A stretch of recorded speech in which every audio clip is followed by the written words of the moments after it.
BNP এটা করছে, BNP ওই করছে, আর বিএনপি এই করছে। যে ভারতের বিরুদ্ধে আঙ্গুল তুলে কথা বলতে পারবে যে তোমার সীমান্তে হত্যা থামাও, আমার কৃষককে ধরে নিয়ে যেতে পারবো না, রাতের অন্ধকারে কুশিন করতে পারবো না, আমার ন্যায্য পানি আমাকে দিতে হবে, বর্ষার সময় তুমি পানি দিয়ে আমাকে ভাসায় দিতে পারবো না।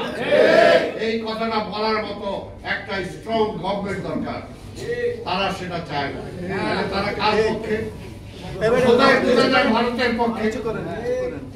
পরিষ্কার এই কথাগুলো তো আমরা বলতেছি না, কাজে ওইদিকে যায় না। ওইদিকে না যায় যদি মনে করেন যে এতদিন যার সাথে ছিলেন যে বিএনপি, আজকে সেই বিএনপি কে অনুসরণ করে, যাদের দেশটা যাতে ভালো মতো করতে পারে। যে দেশের মানুষ বিএনপি যতবার ক্ষমতায় গিয়েছে জোর করে ক্ষমতায় যায় নাই, কোন কনস্পিরেসি করে ক্ষমতায় যায় নাই, ষড়যন্ত্র করে ক্ষমতায় যায় নাই, মানুষের ভোটের মাধ্যমে ক্ষমতায় গিয়েছে, মানুষের ভোটের মাধ্যমে ক্ষমতায় গিয়েছে।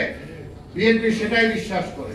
এই 5ই আগস্টের পরে আপনারা সকল দল বলছিলেন বিএনপি কে যে আজকে জাতীয় সরকার গঠন করে বিএনপি কে ক্ষমতা নেওয়া যেত, কিন্তু আমার নেতা তারেক রহমান বলেছেন যে না, আমরা চাই একটা নিউট্রাল গভর্নমেন্টের অধীনে একটা নির্বাচন হবে, সেই নির্বাচনের মধ্য দিয়ে জনগণ যদি আমাকে রায় দেয় আমি রাষ্ট্র ক্ষমতায় যাব, এর আগে আমি যেতে চাই না। তার মধ্যে দিয়ে হয়ে গেল আর বিএনপি এই করছে, বিএনপি ওই করছে, বিএনপি এইটা করছে, এটা ধোয়া খুশি করে, এরা কিছু করে নাই, এরাদের পশ্চাৎ দিয়ে বাতাস বের, এটা গন্ধ নাই, খালি বিএনপিটাই গন্ধ। আজকে এই হলো অবস্থা। সেই কারণে বলবো আজকে দেশটাকে রক্ষা করা যায়। আজকে দেশের মানুষকে আপনি অশান্তিতে রাখছেন।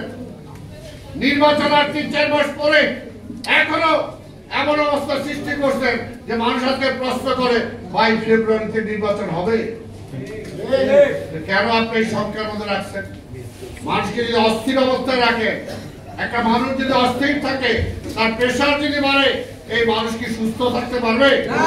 আজকে দেশটাকে অসুস্থ করে দিচ্ছেন, আজকে দেশটাকে অসুস্থ করে দিচ্ছেন। লাভ কি আপনার?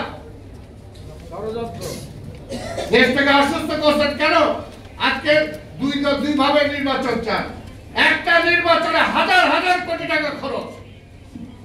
আমরা বলছি ঠিক আছে, আপনি গণভোট চান, আমরা প্রথম রাজি হই নাই, তারপর বলছি সবাই যেহেতু চান ওকে ঠিক আছে আমরাও রাজি আছি, কিন্তু আমরা বলছি ভাই এই হাজার হাজার কোটি টাকা খরচ করেন না, একদিনে 2টা ভোট করেন। আমরা খারাপ কি বলছি?